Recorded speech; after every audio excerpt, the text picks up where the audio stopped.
From the center of the universe, Toronto, Ontario, Canada, this is the SDM Show with your host, Rob Cairns.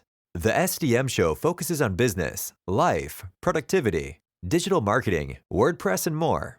Sit back, relax, grab your favorite drink, and enjoy the show. Here is Rob.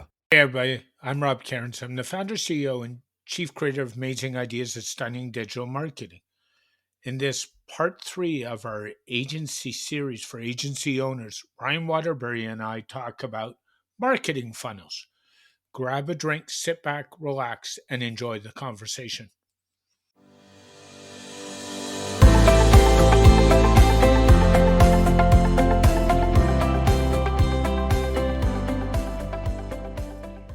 Hey everybody, Rob Cairns here. Today I'm here with Ryan Waterbury, and we are going to talk about marketing funnels in our ongoing agency series. How are you today, Ryan? I am not doing too bad. It's bright and sunny. Oh, it is in Toronto too, the center of the universe, as you know. So it's doing okay. And before I get to marketing funnels, I hate to get political on this podcast, but I'm going to for a minute. I just want to throw out all the good wishes to the people we know and know of in the Ukraine and all the crap in the world that they're going through right now, because it's uncalled for and it's a bit of a mess. So I just wanted to kind of acknowledge that and say, the world has been a tough place in the last 2 years, and this is just one more reason it's even tougher. Yeah, it certainly is. Here's hoping to a quick resolution and end to the conflict. Yeah, I'm in that feeling too. So let's get into the subject of marketing funnels. Um, what really is a marketing funnel for those people who don't understand? So when we talk about marketing funnels, we really the name derives from the chart that we put together in very very simple terms, where there are more people that are going to become aware of your business or offering at the top level of your funnel, and as you go down through the customer buying journey, there are less and less people that come down to either buy your product or opt into your email list. So we really look at the number of people and the shape of the graph. It was, as we go down through the buying journey, it narrows and it really makes a funnel shape. So that's part of the naming. It's just the shape of the graph, but we want to uh, funnel people into our offer and get them to convert, basically. And the initial offer, the initial entry point in the funnel, as far as I'm concerned, should always be a low cost item that doesn't take a lot of time to produce, correct? Yeah, absolutely. One of the most basic and simplest funnels, it's just a simple squeeze page where, we have uh, people that are interested in a particular thing, and we have what we call a lead magnet, and it's there to provide a little bit of free information and to attract people that are interested in a product or service that you offer. And I would suggest, we're talking about squeeze pages, or the other term a lot of people like to use is the term landing page, same thing. One of the problems I think with landing pages is people don't design them well. And by that I mean they do silly, what I consider silly things, like they leave too many options in the footer. They leave menu options up at the top of the landing page. And the whole purpose of a squeeze page landing page is to get people to do one thing, to click on that call to action. So, as far as I'm concerned, when you design a squeeze page slash landing page, you should remove all other calls to action from that page. Oh, absolutely. I've seen some really good landing pages and some really bad ones. Mhm. And honestly, it's the most simple ones that clearly describe why the user is there, and and you clearly describe what you want them to do. There's no header navigation, there's no footer navigation. You may have some supporting info in a second section on the page, and then reiterate your call to action at the bottom if they need to scroll further. But that's it. You want them to do that one thing, and anything else outside of clicking that button to opt into your email list or buy that product is a distraction and reduces your conversion rate considerably. Yeah, I would agree. And, we're talking about landing pages. One of the techniques I find converts really well is I like to use red buttons when I develop landing pages for clients or people. White text on red buttons. And people say, why red? It doesn't meet my brand colors. And my argument is red with the white text on it has been proven in tests that converts better than many other colors. It's just one of those do it now colors. Any thoughts on color scheme? Yeah, red buttons consistently test. Every test that I've seen, every test that I've run, it's at the worst 3 to 1 when we use a Mm-hmm. red call to action button. Mm-hmm. And you're absolutely correct. There are times to use brand colors. And if you are at the top level of your funnel and you have blue as one of your colors, that's a trust color. So Yep. I've actually found some success with using a blue button as long as it's within branding. But, you know, other tests for landing pages, even when we run out of scheme and try different colors, red, 3 to 1, people will click that button. It attracts people's attention. And then the other thing while we're talking about landing pages is the type of content. So people in this day and age love to jump on video. And I actually suggest that if the client is it not if the client, if the item is not a high ticket item, don't waste a video on a free item or a $5 item or even a $10 item. I truly believe to include video, it's got to be a high ticket item right away. And that usually doesn't generate sales per se. I you know I actually see better conversion rates with video, and the when we look at, and this isn't paid advertising, when we look at how people enter, uh, motion helps to provide some stop the scroll action, Mhm. where if you've targeted correctly and someone sees some motion and you're debuting a product and showing it in use, that can stop someone from scrolling more so than a static photo. So when we talk about video, particularly in PPC, it can be one of those pieces that can get people to click through, but it is costly to produce compared to some other methods with photo or an infographic and text. So Yeah. that's something to keep in mind. And I'm kind of leading into budget. That's one thing that I wanted to talk early on, that marketing funnels take time to develop and experience. A lot of the things that we learned through testing. You and I have been doing the marketing game for a long time. We've already done some testing on our own businesses, and through client campaigns, we've already made some of the mistakes. We know what not to do. But what I find is when working with clients and building new funnels, they don't budget enough for their marketing ever. Oh, that is so true. And by the way, it's not just marketing funnels in the budget, it's your website, it's your pay-per-click ads, and it's an employee's time to do all this stuff. People say, "Oh, I've got an employee who can do it. It's free." And I say, "No, you're paying that employee a salary, so that salary has or the percentage of that salary has to be in the budget."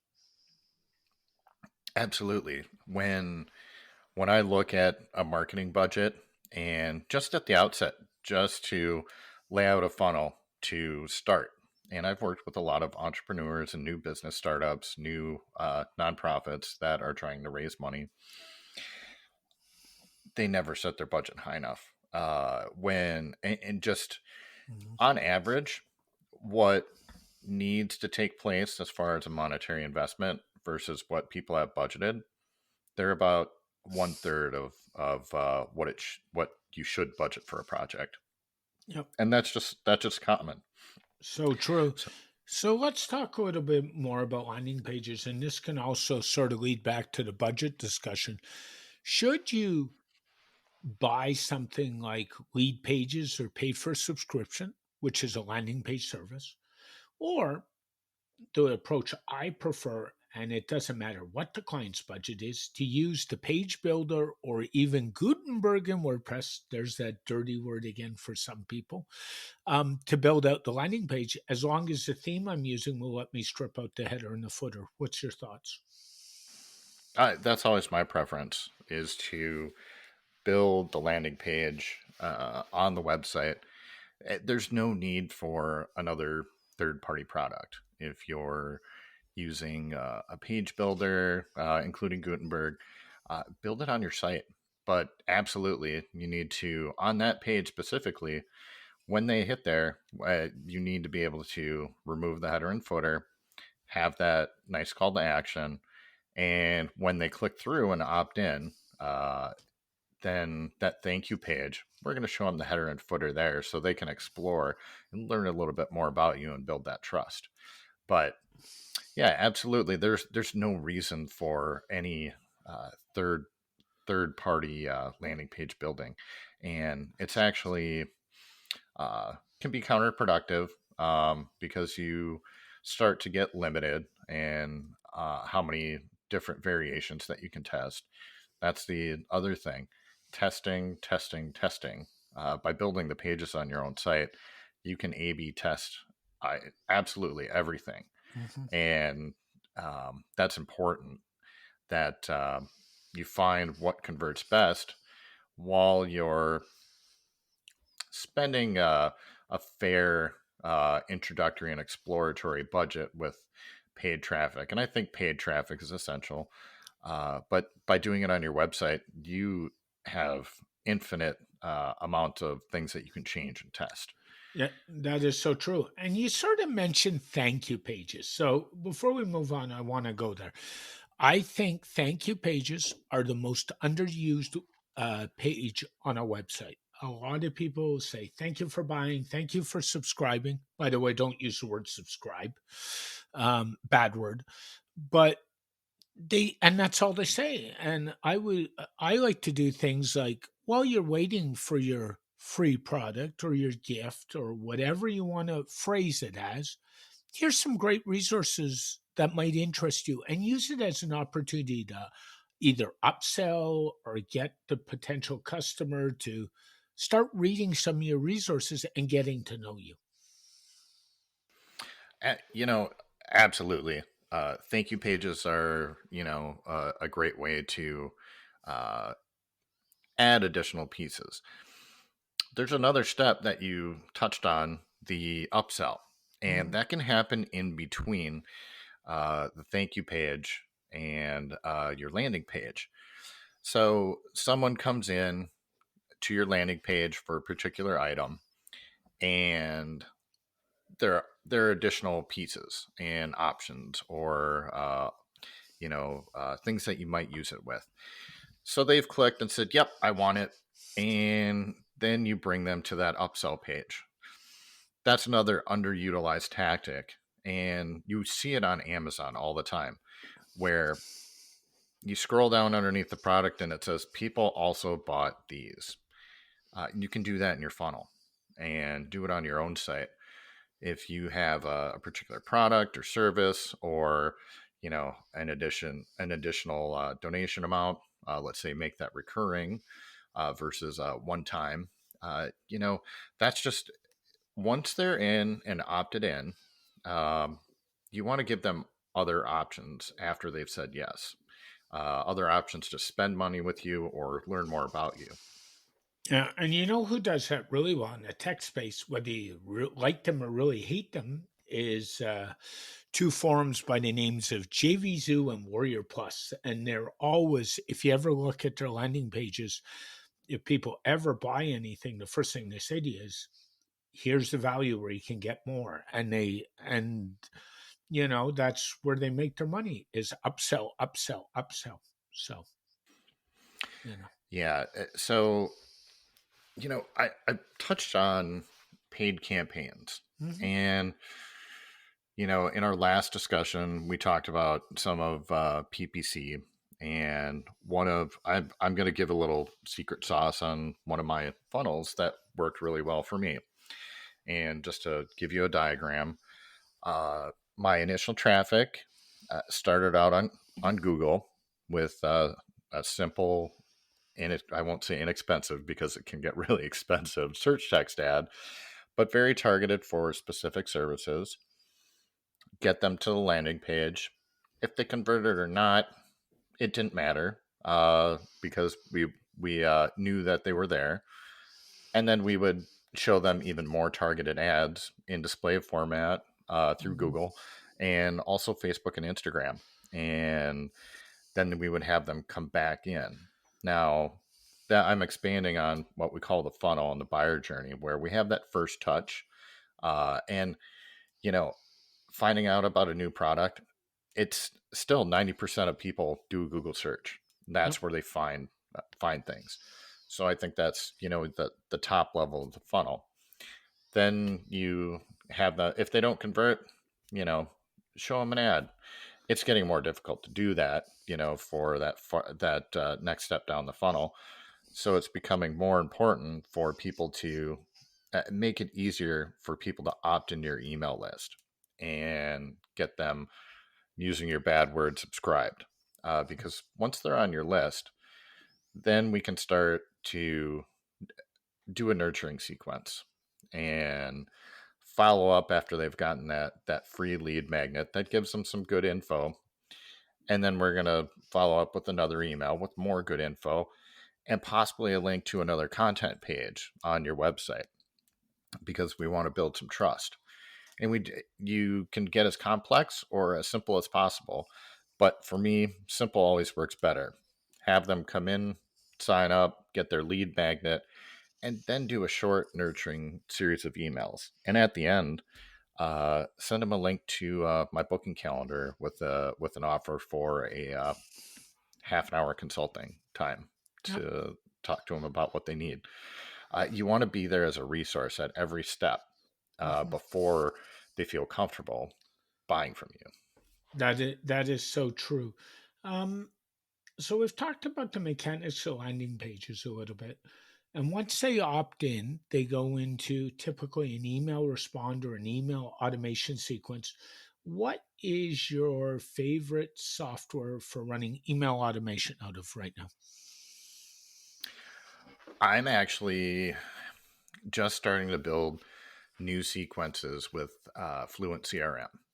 Okay. And, we always talk about owning your email list. Hmm. And a lot of people will argue against self hosting, but uh, we look at platforms like MailChimp, MailerLite, ConvertKit, that's somebody else's platform. And while I think it's important to separate some of your services, your list is the one thing that you own.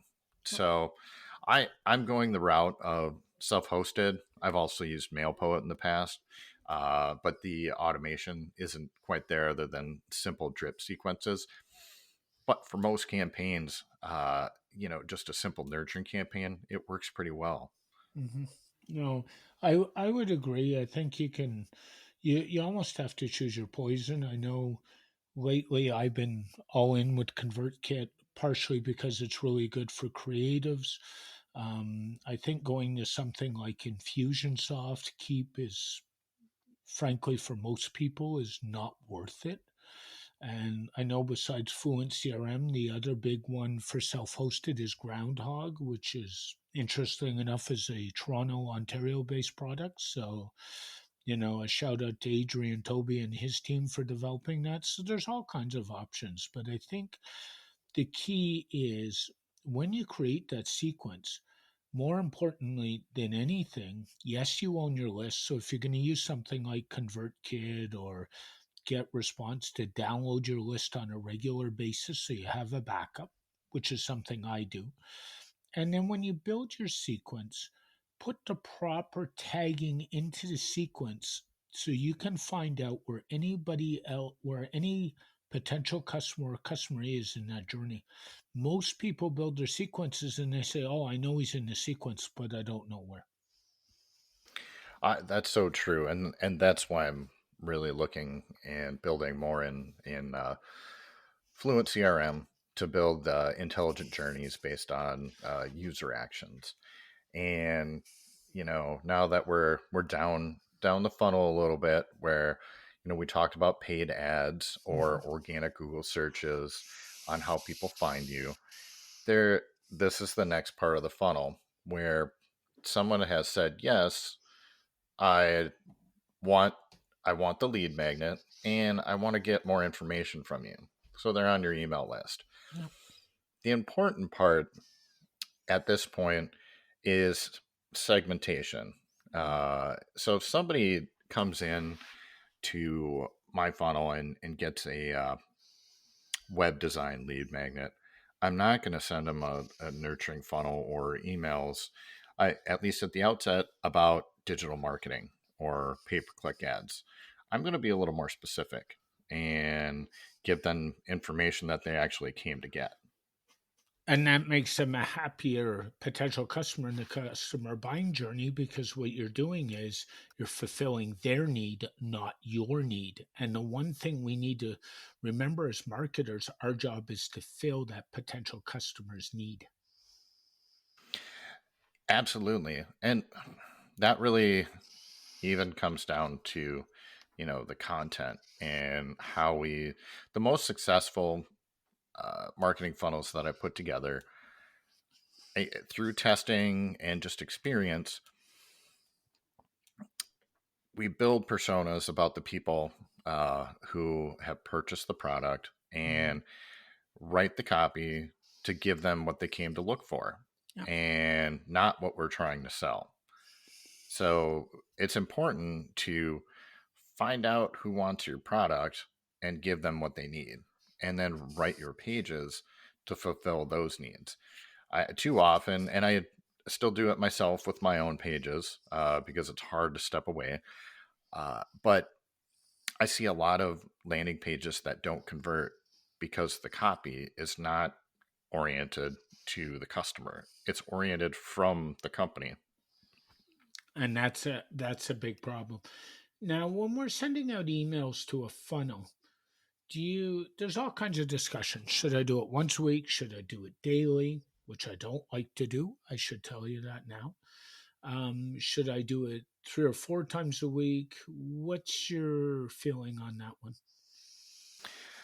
I, once you've got them, once you've got a person through your funnel, whether I ask them to opt into our main mailing list, but I don't send anything from our general newsletter until they're through the sequence. Yep. And the reason for that is I want them to come in and get the information that they came looking for. Hmm. The newsletter that I do is twice a month. Personally, I don't like the daily emails either. Emails that come daily or even multiple times a day annoy me, and I'm going to unsubscribe. Some people will argue that the people that unsubscribe are ones that you don't want. Yep. I have to disagree. There's a proper cadence, and I think once a week, maybe twice a week, depending on what you're selling, is appropriate. That's just enough to keep your product and service in front of someone, but not too much that they're going to be annoyed and unsubscribe. And folks, please make sure your unsubscribe links work and don't do what many marketers do and say, "Oh, I forgot to test them," because in Canada, certainly under CASA law, it's a requirement that you have an unsubscribe link that works. In most US states, I believe it is. You can correct me in a minute, Ryan, if I'm wrong. But make sure they work because keeping people on your list when they don't want to be is not a good thing either. And also stop this. Oh, we know you unsubscribe, but it could take 7 days to get you off the list. No, no, no. Don't do that. Make it automatic and be done with it. Because if somebody wants off your list and they don't get off it, and I went through that today with somebody, I immediately click and create an email rule that blocks all communication from them. So, what's your thought on unsubscribe links? I get annoyed when I have to do a lot of things to unsubscribe Hmm. from a list. In my sequences, I ask them, are you sure you want to unsubscribe? Mainly because I've accidentally hit a link, when I'm coming through. Yep. So just clicking the link, you don't want to unsubscribe. I want them to confirm, but that's the extent of it. If you have to go through some more hoops and um, click unsubscribe from these lists and not those lists, you're making it too difficult. And then I will do exactly what you just said. I'm going to block all your communications. And Now, I'm gonna do worse. I'm gonna mark the email in Google Workspace as spam. yep. And that's one of the worst things. That's one of the worst things for an email marketer to have happen is you downgrading your email reputation. Mhm. So part of the way to avoid that is don't send your entire list. Unless you have a small list. My list is not very large, and I tell them specifically on the landing page when they sign up, here are the 5 things I'm going to talk about. If you don't want to hear from me about these things, don't sign up for the list. Yeah. But if you've got a large list, and I touched on it a little bit, segment. If you have people that are working with you that want to hear about WordPress, uh, create a segment for that. And when you have WordPress specific news, send it to them. There are some people that don't care about that. Mhm. And if you send them information that they don't care about, well, they might unsubscribe. Well, they may care about things like Google Ads or social media management marketing. So send them that stuff, but Yeah. keep it specific. Otherwise, people will unsubscribe if they aren't getting the information that they need. If you send too often, and you'll probably get blacklisted, like we said, if you make it really difficult to unsubscribe. And once you get blacklisted, it's almost impossible to get off a blacklist. And I know of one company that changed email providers. So that's like convert, get response 6 times because they were abusing their mailing list. And that's like, that just means they were doing it wrong, frankly. And that's not a good thing. And this was a, an organization that was tied to provincial regulation even more so. So interestingly enough, but it happens, and people don't understand how to manage that. And like seriously, if somebody wants off your list, let them go because keeping them on it will do more damage than it's worth. So we've talked about unsubscribe. Let's talk about this the number of stages in a funnel. Do you have a preference to how many levels should be in your funnel when you create them? Uh, that was something that I started paying attention to a lot more a couple of years ago. And Yeah. Google actually had a really good series on the customer journey and Mhm. how people interact with your business. Now, we talk about the IDA model, and what that stands for is awareness, where people become aware of what of your company, basically. Then we have interest, where that's where somebody might come in and opt into, get an ebook. Uh, you know, then we have the next step, um, desire, where they're on your newsletter, they're subscribed, they're engaged, and the last part is action, where they're converting to make a sale or give you money for a donation. So really that there are a couple of other steps that I utilize in that system, where they're in and out of the first couple layers, Hmm. where from awareness, I talked about it before, where maybe they start with a Google search and we hit them again with a follow up display ad somewhere, either on social media or, in their favorite blog. Um, and then they come back into the funnel. So it's gotten a little more complex, but, at its simplest, there really are four layers. Yeah. And I don't think you want to actually get any more complicated than that. People who try and build too many layers, and maybe what they should really think about doing is creating two funnels, because then you're getting too complex. And when it gets complex, it gets really hard to deal with personally. So I don't like to go more than 4 or 5 layers either for that reason. Um, I I've done testing between some very complex yeah. funnels with different email triggers and actions from hitting different pages. And I have to tell you, in my experience in my testing, they didn't convert any better than the simple funnels, So true. where So true. we had a simple opt-in and then a short email nurturing sequence, and that was it. And I saw the same conversion numbers. Yeah.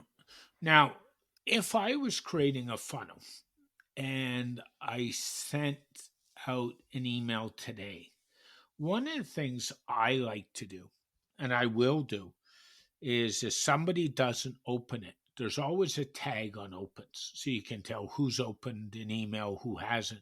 I'll send them a friendly reminder. Change the subject line, change the text, and send them a friendly reminder and say, you might want to have a look at this. That's the first thing I do. The second thing I am not a big fan of in funnels is false scarcity. People put timers up at the top of their landing pages that are triggered on a cookie.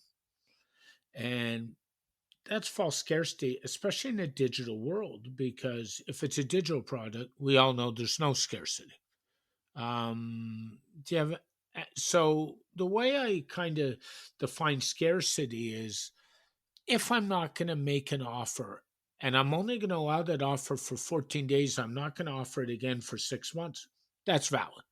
But to stand there and say, here's your free ebook, and if you don't grab it now in 10 minutes, you won't have another chance to get it, I don't necessarily agree with that. Do you have any thoughts on scarcity and reminding I, people? those tactics with the timers, and we probably see them more than the Mhm. average buyer because we're in the realm. But those worked 5 years ago, and you would see a little bit of an uptick in conversion rate.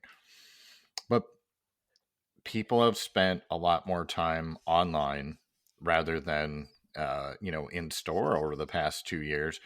So that's changed how people interact with landing pages and the whole buying experience quite a bit, where they've seen those offers multiple times, like we have sitting, in front of our laptops and going through different sequences and just living online. Your average buyer has seen more of that now. So that false scarcity doesn't work. It's frankly, when I see it now, it's annoying and gives me a little pause on whether I want to buy the product or not. So being honest, likable, and providing exactly what that person came to purchase does a lot better. I would 100% agree. And kind of wanted to touch on the aspect. A lot of people don't do funnels because what I hear is millennials don't read email. Funnels, email is dead. And I would counteract that what COVID and the pandemic did was is it made us look at our email more. And let me kind of explain that a little bit. Um, we're all buying online. And where do we go to check our order status? In our email. Because the Amazons of the world send you an email. Oh, you've ordered it. Oh, it's been shipped. oh, what's your feedback?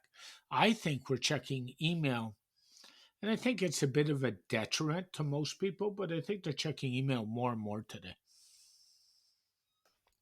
Absolutely. I think newsletters, uh, bulletin boards, communication that was more prominent, I would say, in the mid 2000s coming up.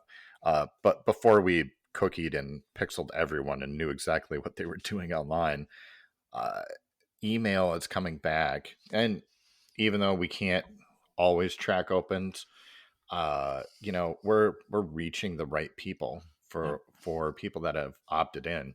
So email is a very important tool in any marketer's toolbox. You've always we've all heard the money's in the list, Hmm. and it's true if you use it correctly. So, Yeah. But what I would argue is open rates, and I think I've had Jason Resnick on the show before at Res on Twitter, who's a gold at email marketing, and Jason and I have talked about that. Open rates is a misnomer because I don't personally care as much as somebody opens the email 10 times. What I care about was, did they buy from opening that email? And this is coming from somebody, as you know, I have a large list and I have an unreal open rate that runs 60, 70% on a regular basis. And I'm saying that I care more about that converts into sales. oh, absolutely. And there's Apple has started blocking the open rate tracking Mhm. a little bit, but it's you're absolutely correct. When we look at the conversion data, the people that liked the content in the email, liked your offer, went back through and bought something in your store, those are the stats that I really care about too. Yeah. And that shows that these are my most engaged uh, customers and supporters that are reading the list. Yeah. And one last tip, in your emails, in your funnel, and there's still big brands doing this. And every time I see it, I cringe. Never, never, never use the email address do not reply at xyz.domain. Like, folks, you want people to be engaged to your list. You want to communicate with these people. And many big brands, and I think of Old Navy, they're just lazy. If you want to reply and ask a question, they're not set up for that. And that's not what you want. You want people to engage with you. You want people to talk to you because the engaged people are actually going to buy from you. Oh, absolutely. When I started doing the list for One Dog Solutions, I would send it from info at One Dog Solutions. And I stopped doing that. Yep. And now I use my own email address, Mm-hmm. ryan.waterbury at onedog.solutions, because I'm the one writing the email. I want people that are on my list to have that connection to know that I'm the one writing it, I'm the one sending it, and it's more personal. Yep. People respond better when you treat them like a person Yep. and not just somebody that bought your product or signed up for your list. Now, I tend to use the email VIP at stunningdigitalmarketing.com. And the reason I do is it goes to my email. But the reason I use that alias, believe it or not, it makes people feel special. Oh, I'm a VIP. And I've done some testing, and believe it or not, I get better open rates when I use the VIP at than my own email, which is really interesting because I make no bones about in my email. And I say it in every email, if you want to talk to me, hit reply, send me a note, I'll get back to you. And there's no quorums that I'm the one writing it, but that's just some testing that I found over the years.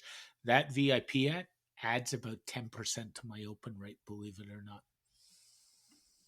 I wouldn't have anticipated that, but you learn that from testing. Yep. And you know, a lot of the platforms, Google Ads, Facebook, well, they used to make it or try to make it easy for DIYers to, spend money with the platform and get your message out. It's so What true. Yeah, what a lot of companies do is they'll have a great ad, but it doesn't hit everyone. Yeah. And one of the things that's lacking that I see with a lot of companies doing their own marketing is they don't test, and they don't necessarily look at numbers, or if they do, they're not looking at the right numbers. Yeah. And so there's a lot of wasted ad spend out there right now. Yeah. And I notice it because I've turned off all my personalization settings. So you wouldn't believe the crazy ads that come across my screen that are completely unrelated. Oh, I would, because I to have what the same problem. So I it's ridiculous, and it's people not knowing, and they're throwing up against the wall and going what I call splat, and they don't understand. It's I fun. It's funny though, Ryan. One of the things I was just thinking about was, especially with existing customers, is the birthday funnel, marketing funnel. And I do this regularly. Most of my clients, I have their birthdays. I usually have their wives' birthdays and their kids' birthdays. And do you know, every time on their birthday, I have a funnel set up that sends a nice happy birthday greeting? I that is fantastic. And that personalization and that information that even if the person knows it's automated, they know that you took the time to put that together and enter their personal information in, and that builds another level of trust. It's so true. Is there anything else you wanted to talk about funnels today, or have we covered most of I it? I think we covered most of it. My biggest pieces of advice are keep it simple, keep it clear with no distractions, Mm-hmm. test a lot, try different variations, find the one that works, both in your paid ad traffic and on your landing page, and keep it specific. And to those comments, I would also add, keep it real. I think that's really big in this day and age. As always, Ryan, we always had these great conversations, and I know from hearing and kind of looking at Twitter today, we had some really great comments and some love, and we appreciate those. Ryan and I are going to be doing these once a month. I kind of like the first Friday of the month for these to come out. So, thanks for joining me. Somebody wants to reach out. What's the best way? Best ways on any major social media platform at One Dog Solutions. You can visit my website at onedog.solutions, or email me at ryan.waterbury@onedog.solutions, and I'd be happy to reach out. And make sure you send him some dog treats for his two office managers. Maybe they'll actually do some work once in a blue moon. Thanks, Ryan. Have an amazing day. You too. Bye bye. Very special thank you to Ryan Waterbury for joining me on this edition of the SDM show, where we did part 3 of our series on how to help agency owners on marketing funnels. I hope you found the tips that Ryan and I talked about today very helpful for your agency. Check them out and leave us a comment. We'd love to hear from you. Thank you for listening to this edition of the SDM Show. The SDM Show is brought to you by Rob Cairns and Stunning Digital Marketing. For more information about Rob Cairns and Stunning Digital Marketing, go to stunningdigitalmarketing.info. From here, you can connect to us on social media, go to our website, and even go to the podcast to subscribe. This podcast is dedicated to my late father, Bruce Cairns. Dad, I miss you very much. Keep your feet on the ground. Keep reaching for the stars. Make your business succeed.